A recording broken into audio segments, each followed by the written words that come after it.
Assalamualaikum warahmatullahi wabarakatuh. Selamat datang di channel Obor Malam. Kali ini saya masih akan melanjutkan cerita dari Restu Wiraatmaja dengan judul Nyatus Dina.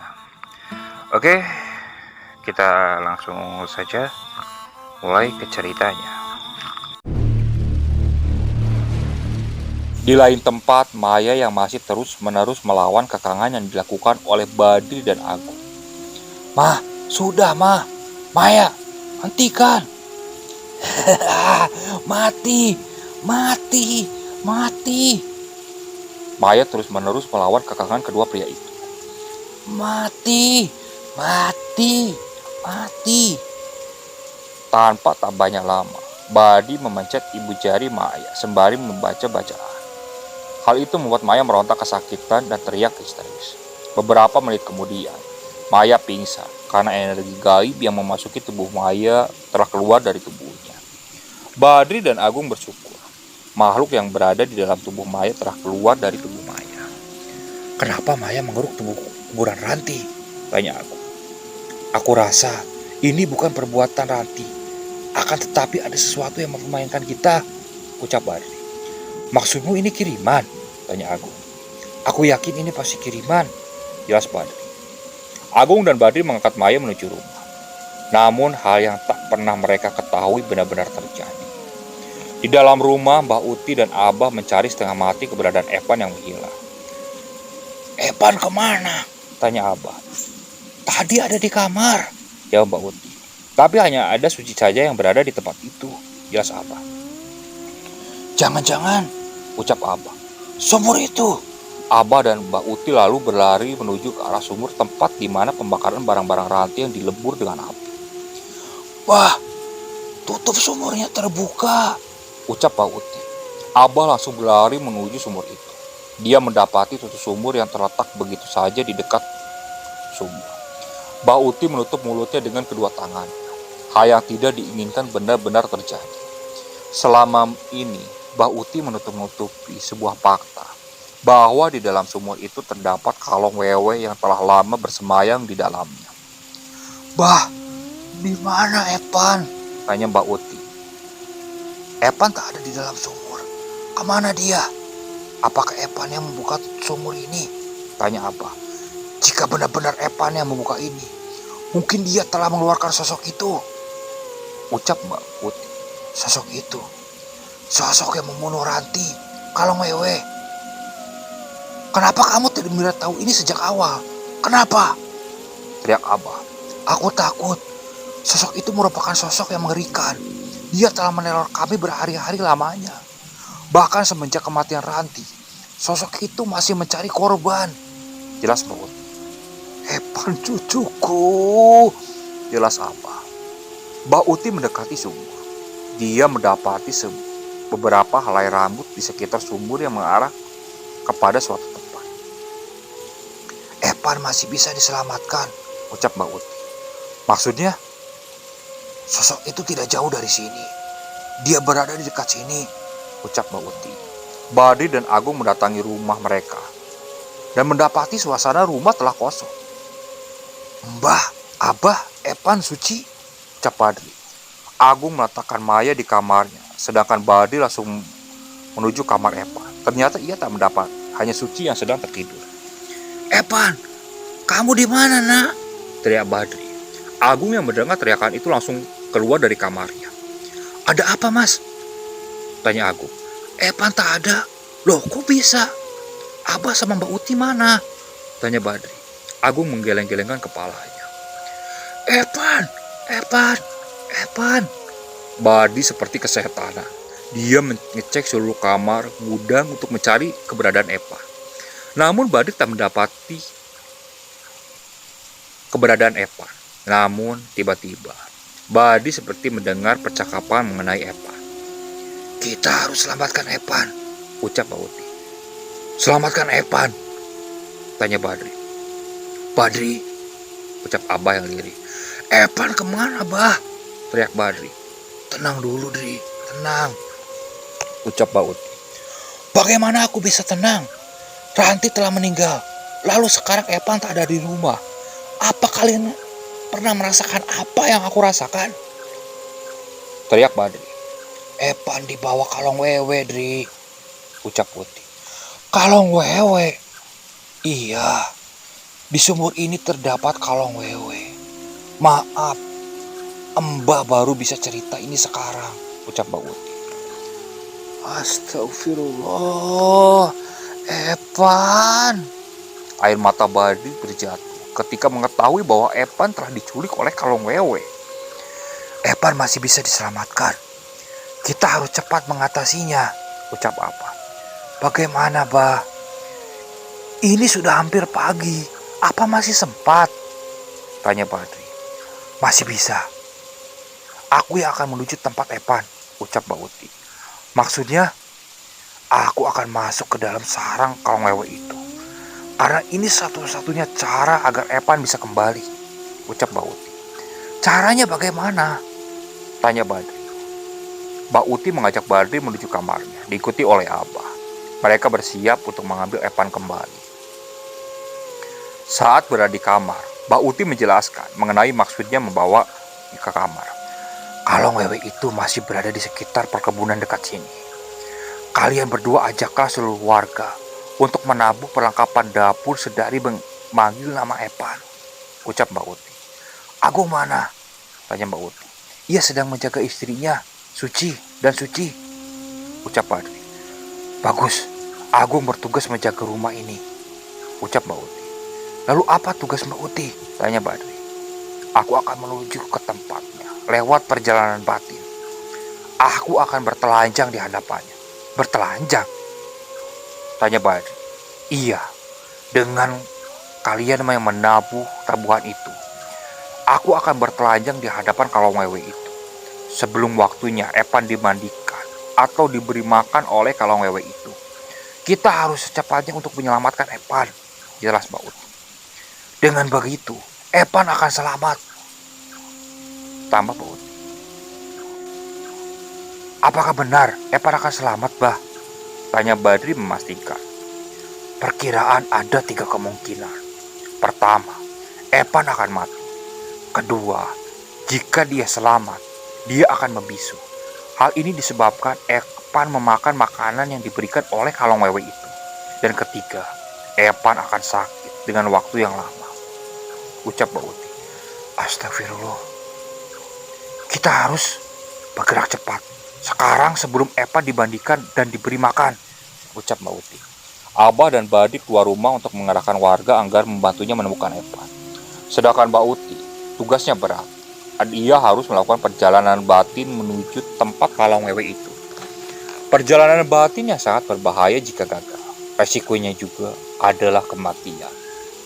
Pada hari ke-41, pukul 1 pagi, Badri serta Abah mengarahkan warga untuk membawa perlengkapan dapur mengelilingi kampung, serta perkebunan yang berada di dekat rumahnya. Sedangkan Mbak Uti, ia telah siap melakukan perjalanan batin. Jiwanya telah keluar dari raganya.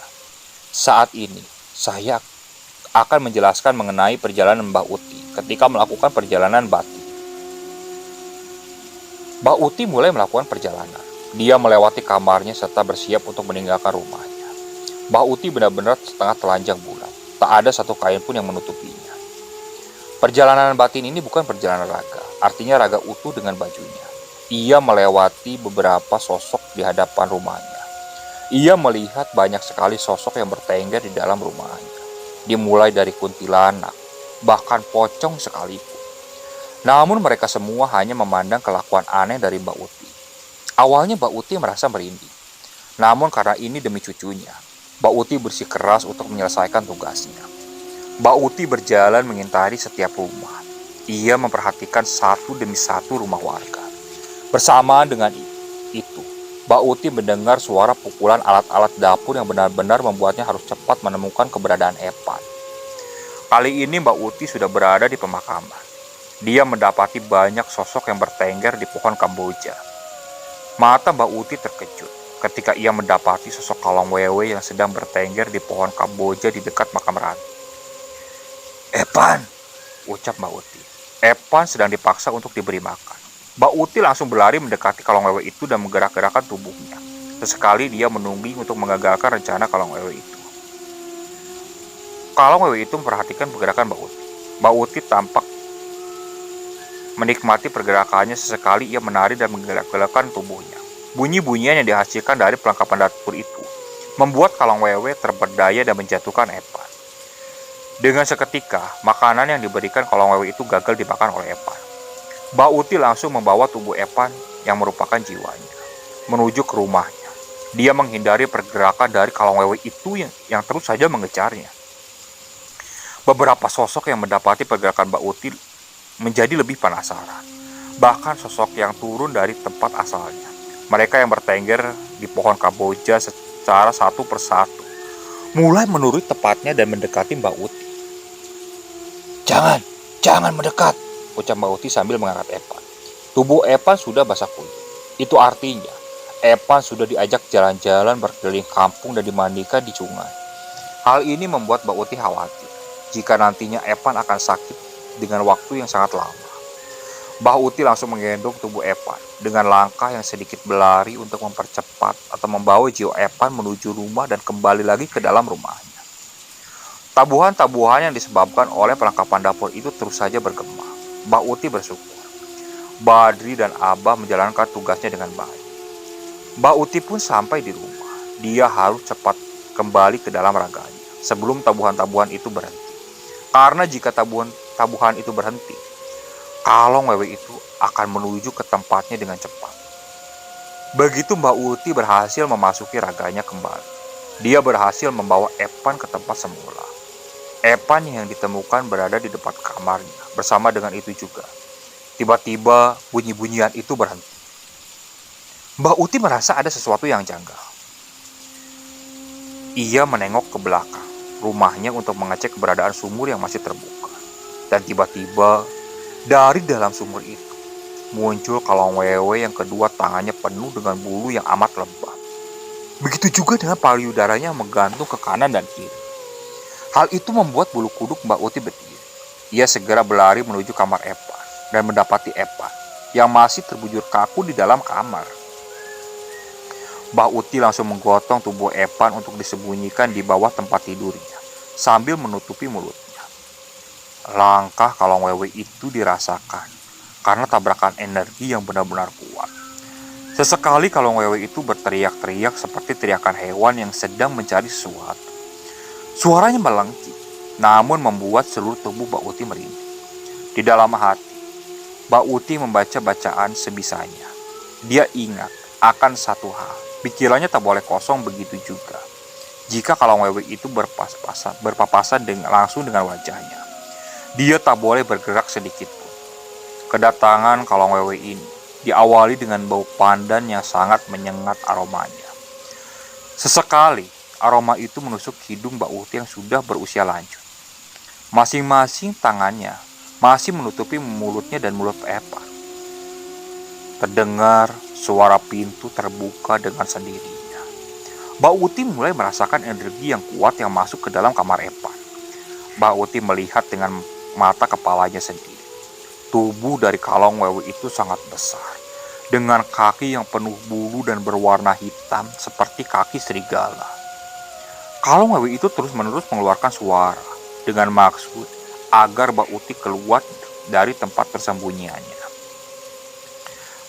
Tak disadari oleh Mbak Uti, wajah dari Kalong Wewe itu telah berada di hadapannya. Mbak Uti terkejut, keringat dinginnya berceceran. Antara rasa takut dan ingin berteriak, ia tahan sekuat-kuatnya. Mbak Uti setengah mati berhadapan dengan sosok Kalong Wewe itu. Wajah Kalong Wewe itu menyentuh wajah Mbak Uti. Lidahnya menculur panjang, dan kedua tangannya mulai memegangi tubuh Epan. Kalong Wewe itu mulai menarik perlahan tubuh Epan. Namun Mbak Uti menahannya agar Epan tak diculik lagi oleh Kalong Wewe itu. Wajah Kalong Wewe itu menggeram seperti orang yang sedang marah. Ekspresinya seketika berubah. Kedua tangannya menarik tubuh Epan kembali. Namun Mbak Uti masih menahan kembali tubuh Epan. Beberapa kali mereka saling menarik tubuh Epan yang sudah melemah. Puncaknya ketika Kalong Wewe itu menarik dengan sekuat tenaga. Namun oleh Mbak Uti, tubuh Epan masih bisa ditahan dan Kalongwewe itu gagal menarik tubuh Epan. Karena sudah cukup kesal, kebersamaan dengan itu suara ayam berkokok terdengar. Kalongwewe itu mundur secara perlahan sambil menatap kesal ke arah Mbak Uti. Rencana Kalongwewe itu untuk mengambil tubuh Epan berhasil digagalkan oleh Mbak Uti yang bersikeras melindungi cucunya. Epan berhasil diselamatkan, namun sebagai gantinya, Epan menjadi sakit karena ia berhasil dimandikan oleh Kalongwewe itu. Tubuhnya panas dan bibirnya yang sudah sangat pucat. Mbak Uti menangis sejadi-jadi ketika mendapati cucunya menjadi korban penculikan dari Kalongwewe itu.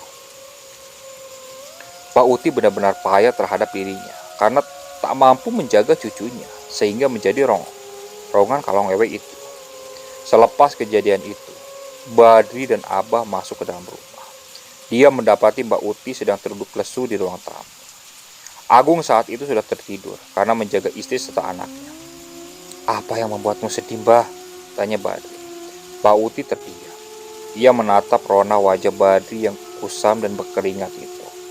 Alis mata yang tebal serta bulu matanya yang unik. Mbak Uti tersenyum sesaat. "Mbah, kenapa?" tanya Badri. "Duduklah dulu. Aku ingin bicara." Badri dan Abah duduk di kursi yang berdekatan dengan Mbak Uti. "Ada apa, Mbah?" tanya Badri. "Aku berhasil membawa Epan ke rumah," ucap Mbak Uti. "Alhamdulillah. Namun sebagai gantinya, dia harus sakit," ucap Mbak Uti. "Sakit apa, Mbah?" "Kalongwewe itu telah menyamar menjadi istrimu. Dialah yang meneror kita selama ini. Keberadaan istrimu lah yang disebut-sebut sering mendatangi rumah ini merupakan perwujudan lain dari Kalongwewe itu. Epan adalah incaran kedua dari Kalongwewe itu," jelas Mbak Uti. "Sepastinya hal ini harus kita waspadai agar Epan dan Suci tak lagi menjadi incarannya. Aku tak tahu harus bagaimana. Sumur itu harus kita tutup permaten karena keberadaan Kalongwewe itu biar tidak mengerongrong kita lagi. Namun ada satu hal yang tak bisa aku cegah pergerakannya." Badri dan Abah menyimak perlahan. "Kalongwewe itu merupakan suruhan dari orang yang membenci keluarga kita. Ketika aku melakukan perjalanan batin, aku banyak sekali melihat sosok yang bertengger di rumah ini. Bukan hanya Kalongwewe saja, namun beberapa sosok ikut meramaikannya." "Maksudnya meramaikan rumah ini?" tanya Badri. "Benar. Hal ini disebabkan gelang yang menjadi penghubung antara mereka dengan keluarga kita masih berada di genggaman kita. Seharusnya kita harus menjauhkan gelang itu atau menghancurkannya," jelas Mbak Uti. "Lalu bagaimana langkah selanjutnya?" tanya Abah. Mbak Uti memegang tangan Abah. Matanya berkaca-kaca sambil mengucapkan suatu kalimat yang mengejutkan. "Jika ini tidak berhasil, maka keluarga kita akan selalu diincar oleh Kalongwewe itu," jelas Mbak Uti. Sejauh ini Mbak Uti telah banyak membaca pergerakan Kalongwewe itu. Namun ia belum tahu siapa pelaku dari kiriman itu. "Kita harus terus waspada untuk menuju hari ke-100 kematiannya. Kalongwewe itu menempati makam istrimu. Jadi kita tidak bisa mengusirnya," ucap Mbak Uti. "Bah, apapun caranya, aku akan lakukan. Tidak ada cara lain selain menemukan pelaku di balik semua ini.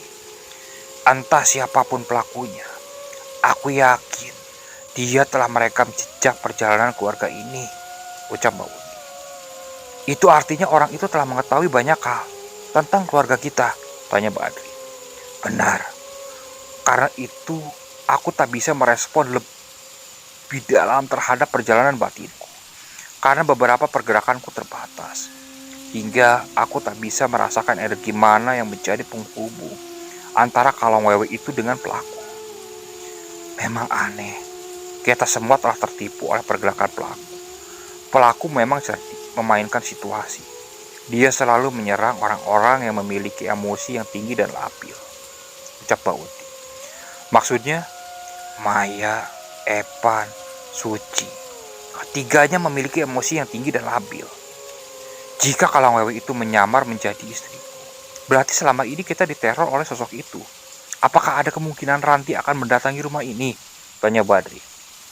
Kemungkinan dia akan datang, tapi aku tak bisa memprediksi lebih jauh tentang itu, jelas Mbak Uti.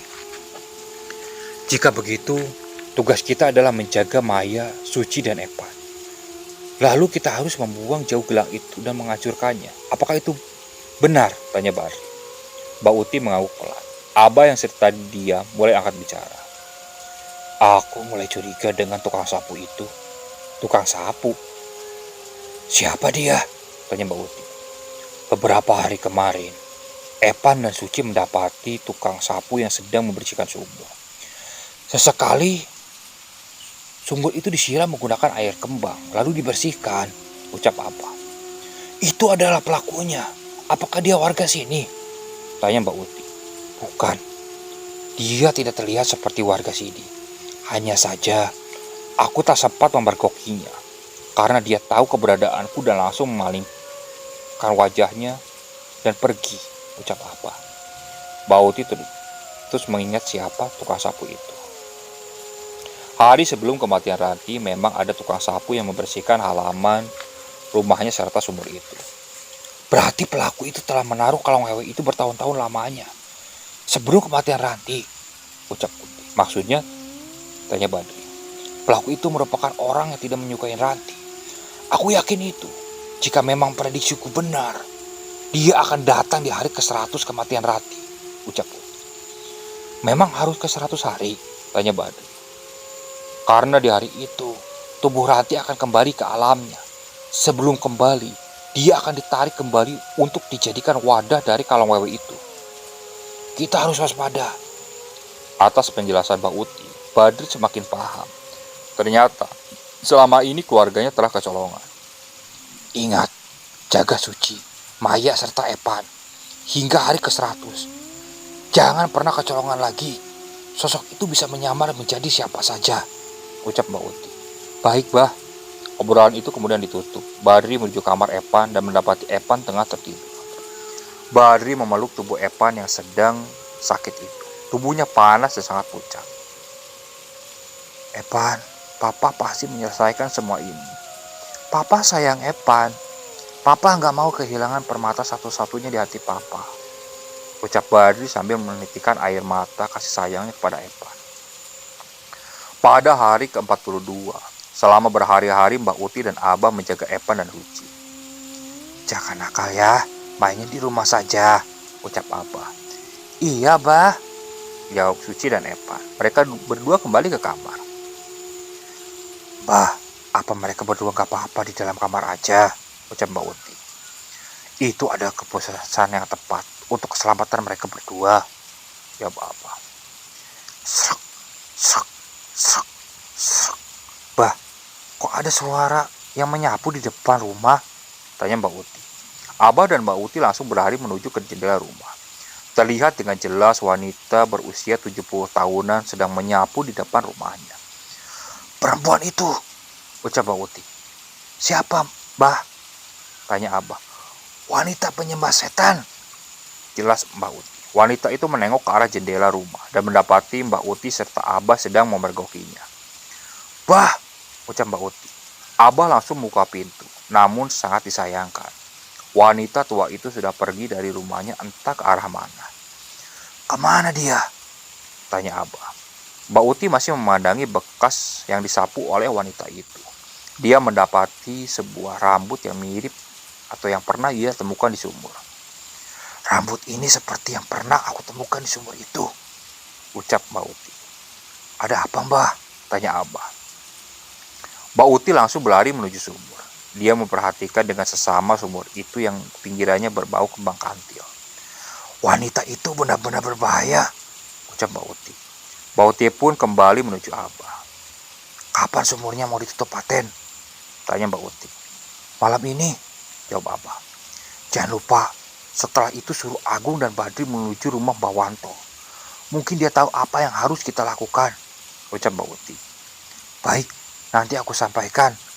Mbak Uti dan Abah lalu masuk ke dalam rumah untuk mengecek keadaan cucu-cucunya.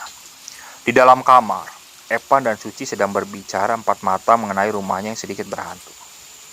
Suci, kamu enak gak tinggal di sini? Tanya Epan.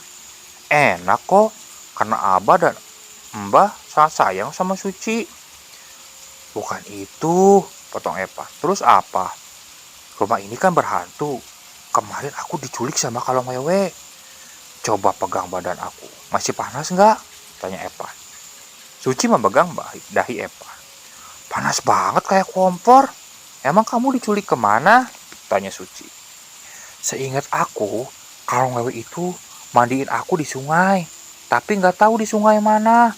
Terus aku diajak ke sebuah pohon di dekat kuburan. Aku ingat, pohon itu mirip kuburan mama aku. Habis itu, kalau wewe itu nawarin aku roti. Jelas Epan. Ih, serem. Kamu makan gak? Tanya Suci. Tiba-tiba Abah dan Mbak Uti masuk. Kalau Epan makan roti yang dikasih sama kalau wewe itu, nanti Epan gak bakal bisa ngomong seperti sekarang. Jelas Mbak Uti. Abah, Mbah. Epan dan Suci langsung memeluk kakek dan neneknya itu. Besok juga Epan sembuh. Yang penting jangan keluar kamar ya, pinta Mbah. Iya Mbah, tapi memang kalau wewe itu bawa roti di bajunya? Tanya Suci dengan polosnya. Hahaha, roti itu kalau wewe kelihatannya saja, padahal itu adalah kotoran. Jadi kalau Suci dan Epan makan roti yang dikasih kalau wewe itu berarti Suci dan Epan makan kotoran dong. Ucap Abah dan coba memperjandai kedua cucunya itu. Cucunya itu lalu ketawa. Abah dan Uti bersikeras menjaga Suci dan Epan. Hal lain dengan Maya. Kondisinya belum membaik. Maya masih belum sadarkan diri. Sepertinya Maya masih terbius dengan energi jahat yang memasuki tubuhnya. Setelah selesai menepani Epan dan Suci, Mbah dan Abah menyuruh keduanya untuk tidur. Jangan lupa baca doa ya, ucap Mbak Uti. Iya, Bah. Mbah sama Abah keluar kamar. Setelah keluar kamar, mereka berhenti di hadapan kamar milik Maya. Aku takut Maya juga terlibat lebih jauh dengan masalah ini. Yang pasti, Maya sudah berlubang, jadi bisa kapan saja sosok itu masuk ke tubuhnya itu. Itu sangat berbahaya, jelas Mbak Uti. Mbah dan Abah berjalan lagi menuju kamarnya. Tugasnya jadi sudah sedikit selesai. Tinggal menunggu sumur itu ditutup dengan paten. Mbak Uti masih memperhatikan gelagat Maya yang pernah menuduhnya karena suatu hal. Setidaknya, Maya masih bisa diberi kesempatan untuk tetap hidup, walaupun tubuhnya telah berlubang. Malam hari, penutupan sumur. Pada hari ke-42 semenjak kematian Ranti. Semua sudah siap, ucap Abah. Agung dan Badri mengangguk paham. Mereka bertiga pun segera mengerjakan penutupan sumur itu secara paten. Maya dan Mbak Uti berada di kamar Epan, beserta dengan Suci. Mereka sedang berbicara mengenai suatu hal. Apa kita tidak keluar saja dari rumah ini, Mbah? Kasihan anak-anak, ucap Maya. Maya, kita harus bertahan dulu sebentar. Jangan sampai kita kalah sama godaan yang menyesatkan, ucap Mbak Uti. Epan dan Suci sedang asik bermain. Mereka tertawa riang. Lihatlah, Maya. Mereka berdua tampak senang. Kini tinggal kita para orang tua untuk selalu menjaganya, ucap Mbak Uti. Siapa pelaku di balik semua ini, Mbah? Tanya Maya. Kita belum mengetahuinya. Dan jikalau kita mengetahuinya itu, artinya masalah ini cepat selesai. Tanya Maya. Insya Allah, Maya. Banyakin doa untuk keselamatan kita semua. Senyum Mbak Uti. Maafin Maya ya, Mbah, mengenai hari itu, ucap Maya. Gak apa-apa kok. Semuanya juga punya salah, ucap Mbak Uti. Sekarang atau lambat, Badri dan Agung akan menemui Mbah Wanto. Mungkin Mbah Wanto akan menjadi jembatan penghubung penyelesaian masalah ini. Semoga saja itu cepat selesai, ucap Mbak Uti. Mbah Wanto itu siapa, Mbah? Tanya Maya. Dia kenalan Ranti ketika masih hidup. Lalu dikenalkan juga kepada keluarga kita. Dahulu desa ini seringkali mendapat kiriman. Hal ini menjadikan Ranti terus bergerilya mematahkan semua kiriman. hingga akhir nyawanya, ucap Mbak Uti. Jadi Ranti terbunuh karena kiriman? Bisa jadi. Orang itu ibarat seperti pohon beringin. Ketika berkeinginan memberikan kenyamanan, dia juga harus siap menanggung rasa panasnya. Jika ia tidak kuat, maka akan layu dan mati, jelas Mbak Uti. Maya mengangguk paham. Mah, mau minum? Ucap Suci. Oh, minum. Sebentar ya. Maya beranjak pergi ke kamar.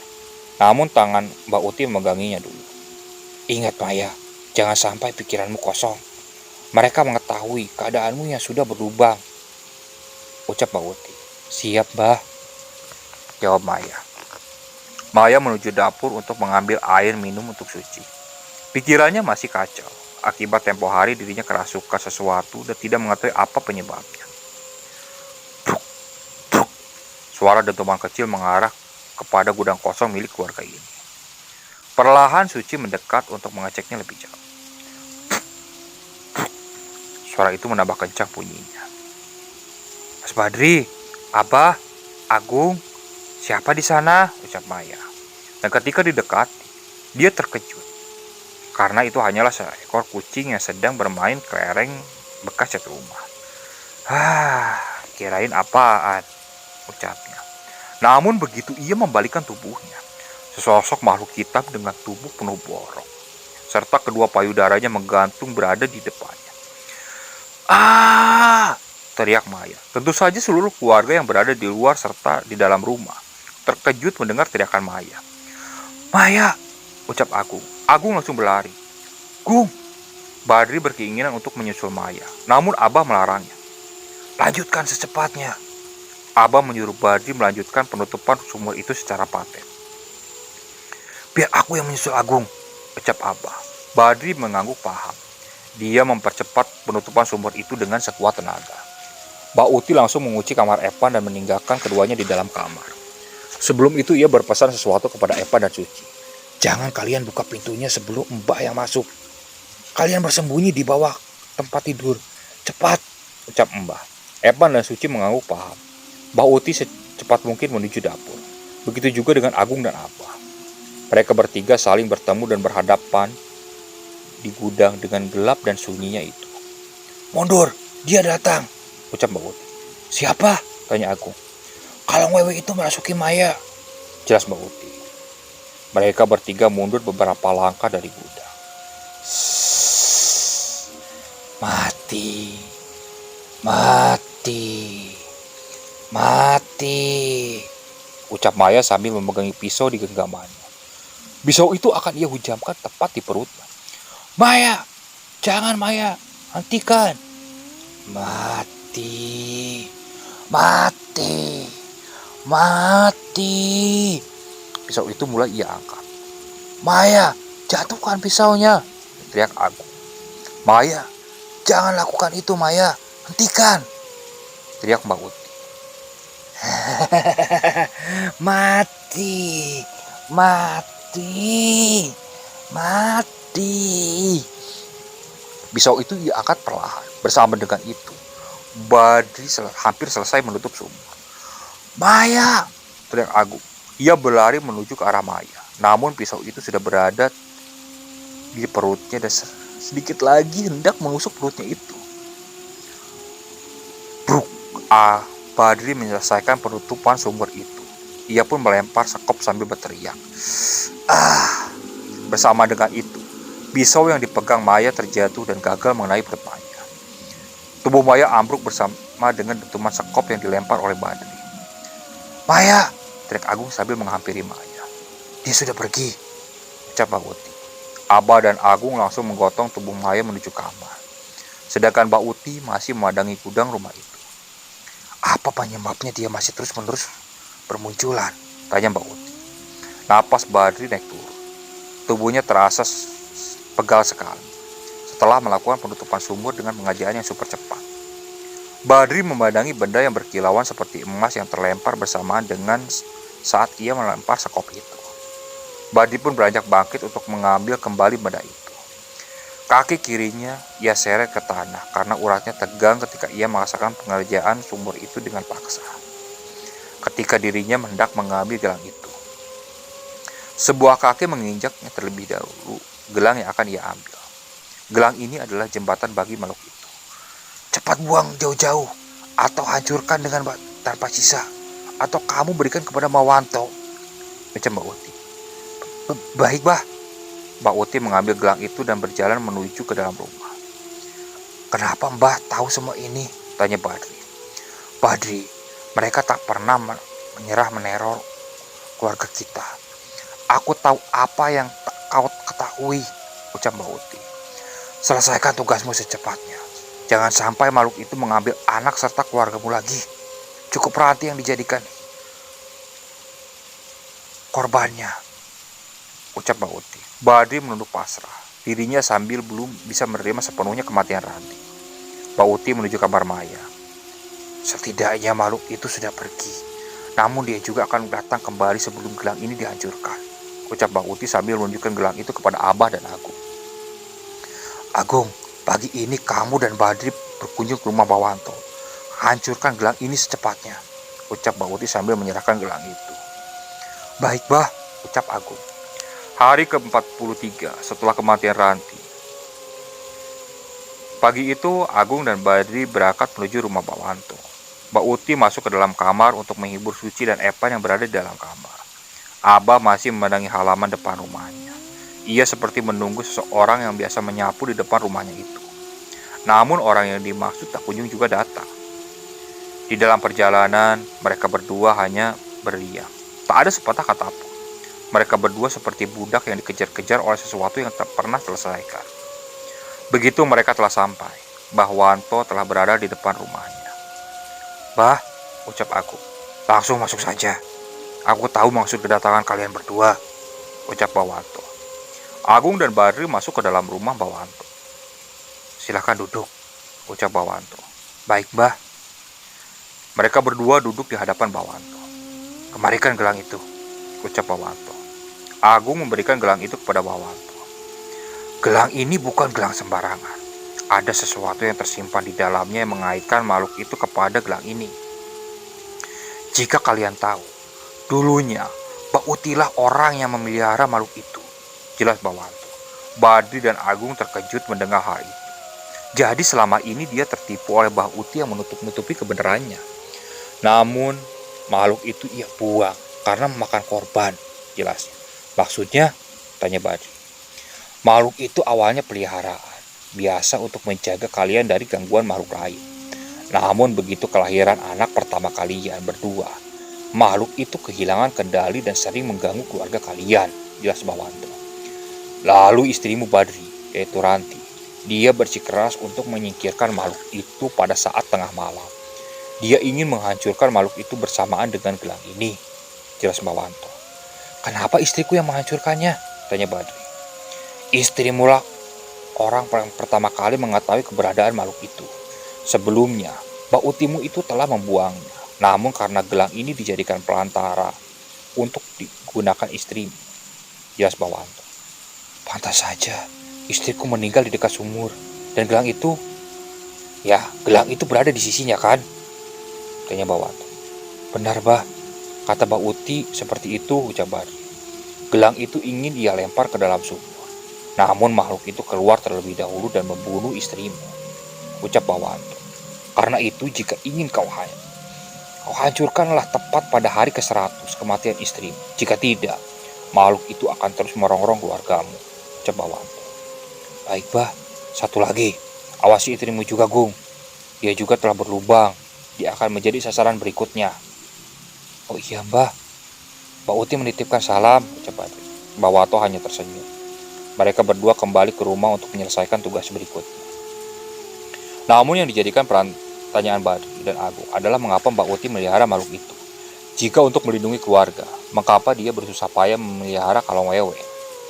Mbak Uti benar-benar tak bisa ditebak antara gelagat bicara, kelakuan, dan pikirannya. Sangat rapi dan tak kasat mata untuk ditampilkan di hadapan keluarga mereka. Sesampainya di dalam rumah, Mbak Uti sudah berada di ruang tamu. Kurang lebih 2 bulan lagi persiapan semuanya, ucap Mbak Uti. Agung dan Badri terkejut. Ternyata Mbak Uti telah lebih dulu mengetahui. Mbak Uti beranjak bangkit dan meninggalkan mereka berdua. Namun Badri memotong langkahnya dengan mengucapkan kalimat yang menusuk hati Mbak Uti. "Mengapa Mbak memelihara makhluk itu?" tanya Badri. Mbak Uti terdiam mematung, kedua tangannya memegang erat. Ia menoleh ke arah Badri dan Agung. "Sampai sekarang, kamu belum paham juga apa makna dibalik semua ini?" tanya Mbak Uti. "Tapi mengapa?" tanya Badri. "Makhluk itu adalah peliharaan turun-temurun keluarga ini. Jika dilepaskan, akan memakan korban. Jika dipelihara juga sama. Mengapa tidak dilepaskan saja?" tanya Badri. Mbak Uti menuju ke arah Badri dan menampar pipinya dengan keras. "Tutup mulutmu dari pertanyaan-pertanyaan yang membuat hatiku kacau. Jangan pernah bertanya lagi, ngerti?" ucap Mbak Uti. Badri hanya terdiam. Selama ini dia tahu bahwa tindakan istrinya tidaklah salah. "Aku yakin Ranti akan datang di hari ke-100 kematiannya. Dia akan menuntut balas kematiannya serta akan memberikan pelajaran kepadamu, Mbah," ucap Badri lalu pergi meninggalkan Mbak Uti dan Agung. "Bah," ucap Agung, "hati Mbak Uti kacau. Biarkan dia menenangkan diri dulu, Gung. Jaga istrimu, dia belum makan," ucap Mbak Uti. "Baik, Bah." Selama beberapa hari terakhir, Mbak Uti jarang sekali keluar rumah. Dia lebih fokus di dalam kamar untuk menyiapkan semuanya. Begitu juga dengan Agung yang terus-menerus menjaga Maya dan Suci. Badri juga sama. Berhari-hari ia menghabiskan waktunya hanya untuk Epan. Tibalah hari ke-100 kematian Ranti. Malam hari, pukul 21.00. Para keluarga tidak seperti biasanya, saling diam dan tak ada komunikasi yang jelas. "Pak, Epan mau main sama Suci," ucap Epan. "Ya udah nak, nanti papa panggil Suci untuk temenin kamu ya," jawab Badri. "Sekarang, Pak." "Iya ganteng, sebentar ya." Badri keluar dari kamar untuk menuju ke Suci yang berada di kamar Maya dan aku. Gung," ucap Badri sambil mengetuk pintu. Agung membuka pintu. "Apaan?" "Ini hari ke-100, cepat hancurin gelang itu," ucap Badri. Iya, sebentar, tunggu dulu." "Apalagi?" "Suci dipanggil Epan, suruh tidur di kamarnya." "Oh, oke bentar." Agungmu menutup pintu kamarnya dan membuka kembali bersama dengan Suci. "Om, Epan mana?" tanya Suci. "Ada di kamar, sok sana main," jawab Badri. "Oke Om." "Jangan nakal ya," pinta aku. "Ya Pak." Suci pun masuk kamar ke Epan. "Gelangnya mana?" tanya Badri. "Ini." Agung pun menyerahkan gelang itu. "Maya gimana keadaannya?" tanya Badri. "Dia masih tidur. Udah lumayan enakan badannya, cuman masih pusing aja," ucap aku. "Langsung kita hancurkan gelang ini." "Tunggu, ada apa Badri? Gimana dengan Mbak Uti?" tanya aku. "Biarin aja, dia mungkin gak mau bantu kita," ucap Badri. "Udah." Mereka lalu menuju ke sumur sambil membawa palu berukuran besar yang biasanya untuk memecahkan batu cadas. Agung dan Badri telah bersiap untuk menghancurkan benda itu tepat di atas sumur yang telah tertutup paten dengan semen. "Sekarang!" Agung pun mengangkat palu itu tinggi-tinggi dan bersiap untuk menghancurkan gelang. "Ah, Papa!" teriak Epan dan Suci dari kamar. "Gung, itu Suci sama Epan," ucap Badri. "Dri, cepat tolongin mereka, biar aku saja yang menghancurkan gelang ini," teriak Agung. Badri pun langsung berlari menuju kamar dan mendapati keduanya sedang ditarik oleh Kalong Wewe yang darahnya sudah menyentuh lantai. "Epan, Suci, buka pintunya!" "Papa, tolong!" teriak Epan. Badri sekuat tenaga mendobrak pintu itu. Namun pintu itu atasnya terdapat kaca dan tak bisa didobrak oleh tubuh Badri. "Buka, buka, cepetan buka!" teriak Badri sambil mendobrak pintu. "Papa, tolong!" teriak Suci dan Epan yang kedua tangannya ditarik oleh Kalong Wewe itu. "Epan, Suci!" teriak Badri yang terus-menerus mendobrak pintu. Bersama dengan itu, Agung terus memukul gelang emas itu. Namun sedari tadi ia tak berhasil menghancurkannya. Kalong Wewe itu telah mendekap kedua tubuh mereka. Jangan ambil anak-anakku, jangan!" teriak Badri.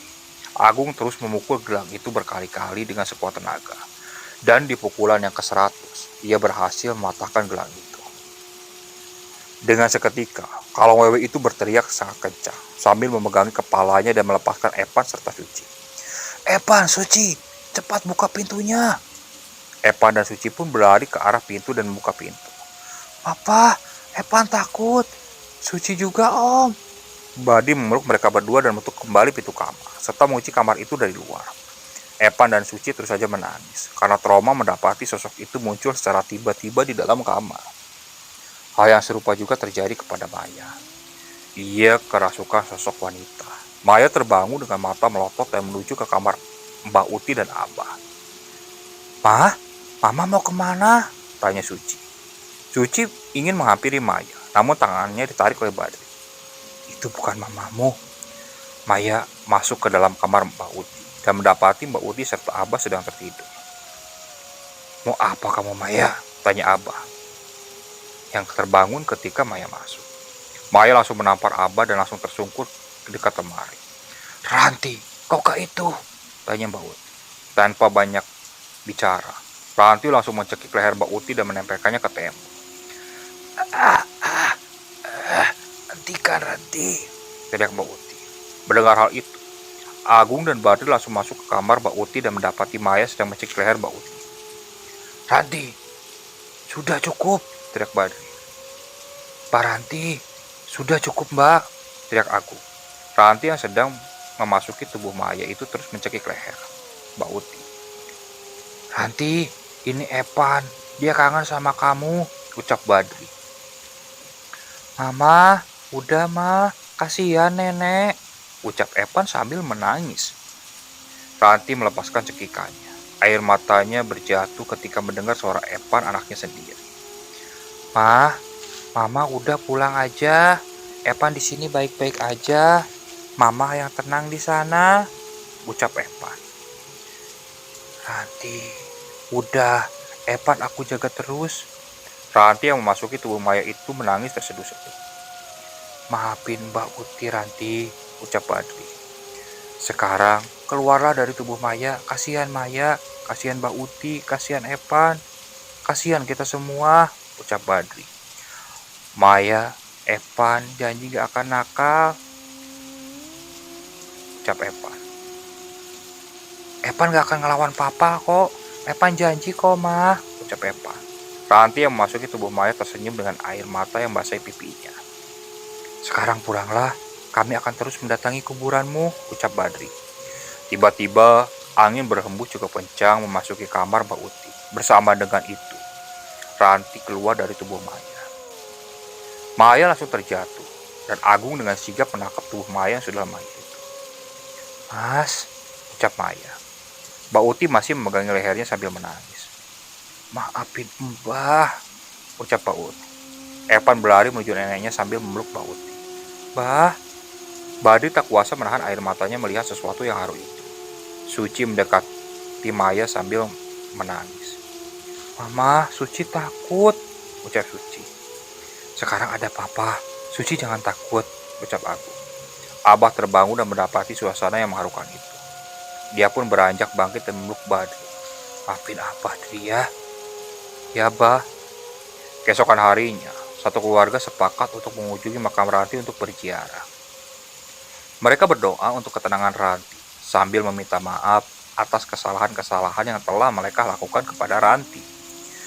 "Sekarang, Mama yang tenang ya. Epan gak bakal jagain papa," ucap Epan. Badri yang lain tersenyum mendengar celotehan polos dari Epan. Mereka pun meninggalkan pemakaman. Kini hanya Badri yang masih berdiri di hadapan makam istrinya. Dari kejauhan, dia mendapati seorang wanita membawa sapu sambil memandanginya dengan tatapan tajam. Dan ketika Badri ingin mendekat, wanita itu telah menghilang lebih dulu. Badri yakin orang itu adalah suruhan Mbah Wanto yang memberi peringatan kepada keluarganya akan fakta di balik peristiwa di hari 100 kematian istrinya itu. Oke, sekian untuk cerita yang kali ini. Tetap support channel Obor Malam dan jangan lupa klik tombol subscribe-nya. Oke, assalamualaikum warahmatullahi wabarakatuh.